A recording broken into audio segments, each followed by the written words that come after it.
So this one today is going to be about the Lost Padre silver bars. This is a real good one, I think. Um, it's got a lot of elements to it. It's a pretty long write-up. It's from an article in 1966. By my calculations, it's about $2.1 million worth of silver in the form of 96 bars buried in some black sand somewhere in the region around Flagstaff.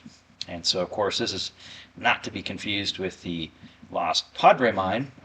That's generally a down by El Paso sort of thing. I've even seen it on older maps marked actually to the east of El Paso, but a lot of people put that one in the Franklins. But anyways, this one today is going to be the Padre Silver Bars. It's from a Frontier Times Feb through March 1966 article, and there's a lot to like about this one. I'll get into that, and maybe even have to do a second one because there's a lot of different landmarks. I've run down a few of them, and there's a lot of boxes to check. There's a lot of description of where they went to get where they had to bury the silver because they couldn't carry it any longer because they were under constant attack, basically. So, hey, it looks like, by the way, the channel's getting big enough that I'm able to do memberships and that sort of stuff and have a little store and those sorts of things. So I'll look to do some of that at some point. And thanks everybody who's subscribed and all that. So, it takes a whole lot of work to make all this stuff and a lot of time. So appreciate everybody watching and clicking like and subscribe and notify and all that good business. So hopefully this will be a good one for you. So anyways, this story here is pretty interesting. It starts in the 1900s as far as when the people who were alive that were able to bring the story down did so. And so basically it was a rainy night in Phoenix, and an old man comes into the hospital. He's in terrible shape, and doesn't last much more than to the next day, really. And the nurse that takes care of him ends up with some papers that he's got on his person, and it's in Spanish, and she doesn't know any Spanish, and so she just kind of got a diagram and some other stuff, so she just kind of puts it aside. So a few years go by, and one of the doctors at the clinic happens to see the papers and says, "Gee, what are those?" And he just happens to have a friend who's a professor of Spanish linguistics, and eventually gets the papers in front of him. And so as they translate this really cool tale, turns out that it's in a whole account of sort of a running battle between some Spaniards transporting some silver bars and some natives, one or more groups, that takes place over the course of several days. And so there's a lot to like about this one, in my opinion. One of the things is that the people that are in the story are mostly verifiable as far as being living people, as far as the article makes it sound, right? I didn't go check census records yet myself and that sort of thing, but one of the particular people in the story, Melvin McCormick, is sort of a well-known quantity in the region. But turns out that from the 12th through the 18th of some July in the 1700s, probably the 1760s is what the professor came up with, this group of Spaniards transporting a bunch of burros worth of silver ended up basically kind of doing a retreat action in a direction they didn't want to go, because they were trying to get south, probably to Mexico, to get the silver back to Spain, presumably coming from Colorado, which is where they maybe mined the silver. And they just kind of kept getting pushed north, it sounds like, from where the initial battle was, and kind of went along. If you've ever been to that country, it's kind of away from the mountains. It's real flat, but then there's these real steep canyons like Canyon Diablo and that kind of stuff that just looks like you're on a flat plain, and all of a sudden you come up to a little mini Grand Canyon. Kind of interesting to get down in those. And there's old cliff dwellings like on at Walnut Creek and stuff like that, Walnut Canyon, in the area.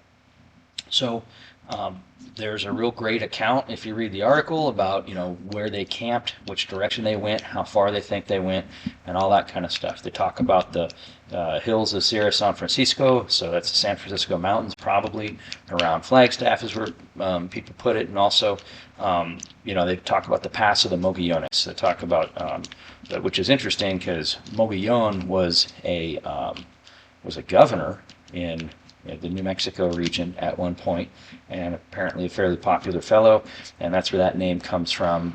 It turns out that, they say that the group split up when they had to bury the silver, and the friars went southeast with 3 of the soldiers, and the remaining 5 went to Santa Fe de San Francisco, which is the name of Santa Fe here in New Mexico. Is actually the fuller name is Santa Fe de San Francisco de Assisi. So anyways, they talk about having to bury the 96 bars of silver in the black sand. They left a mark across and went out of there. Presumably, at least some of the group made it to Santa Fe for this tale to be taken down.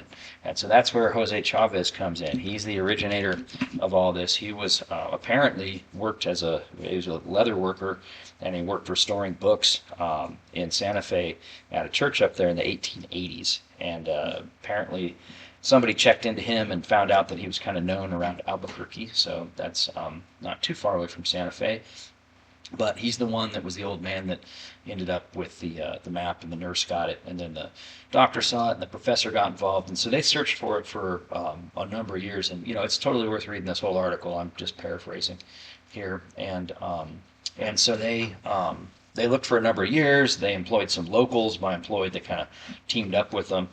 One of them was a guy that they didn't really trust, and apparently they thought he was leading them to places that weren't really the right places, just trying to get information out of him, and they never showed him the full map, and he ended up searching for years after that. I guess his name was Ben Doney. And so they started searching in 1909, but then by 1911 they met George McCormick, and so he was more on the up and up, and tried to help him find the stuff for real, and they did that all the way through World War One and to after World War One. And at that point there were metal detectors, and so there's part of the story where they kind of found some interesting stuff with metal detectors. But before that, even sort of in the region, there's just a number of Spanish artifacts that were found. There was some armor at where the two creeks, Young and Hennessy Canyons, join. Not really creeks or arroyos or those dry canyons I was talking about. Hennessy was later renamed to Padre. So they found some armor and crucifix there. By they, I mean other people. A sheep herder found a large silver bar in Benito Park, which is right outside of Flagstaff, right up against that volcanic monument kind of place, right as you drive into the park. That was in 1910. Apparently it was a 63-pound bar, and so that's where I get my number for the 96 times 63 times 20-something bucks for the total value of those 96 bars that could be still buried out there somewhere. And so apparently that bar sat in the Pine Hotel window for quite a while, in about a decade into the 1920, and then it disappeared. Another thing that was found apparently was a burial of 8 men in Chavez Pass, and they found armor associated with that to help date it. It's interesting. I've been through there. There's some, there's a big Pueblo kind of thing there. There's pottery all over the ground, that kind of stuff, and right next to the road, which is kind of where the trail would be, there's a big depression. Have no idea if that's really part of it or not, but it's sort of in the choke point of the pass, so I didn't poke at it, but. Gosh, they report 8 men. That's quite a few to perish all at once. So must have been a battle, presumably with that Pueblo, and it would have been the direction they would have been kind of getting away from the Pueblo, headed south, where that depression was that I saw, but no idea if it's a real thing or not. Another thing that was found was a bashed-in skull, some dried leather and kind of clothing, and an old Spanish sword in a cave at Sunset Crater. Sunset Crater is that monument I mentioned, which is kind of near Benito Park, or associated with it. And so, there was a lot of people passing through that area, and I guess there's the Arizona Trail that you can see through there also. So, there's a lot of things that have been found in the area, pretty interesting. You can look at old maps of the region and kind of see where names have drifted around and what locations were and where the old trails were. and that sort of thing to try to estimate, where these guys might have been going as they had this running battle. So the thing I would do is I'd take the little notes about what they did on the 12th through the 18th, as far as where they were, what direction they went, and try to basically reconstruct an itinerary. And that's what Melvin McCormick and his son and the other searchers did. Eventually the nurse and the doctor got bored. The professor stayed interested a little longer, and eventually he went back east one year and died. So then the McCormicks searched for quite a while until that old metal detector there's got a big old beep, and they dug way down like 6+ feet and ended up finding a bunch of oxen shoes and barrels. They were along the old Mormon trail, I guess, and so the son, according to the article, said, "Yeah, I'm pretty much done with this.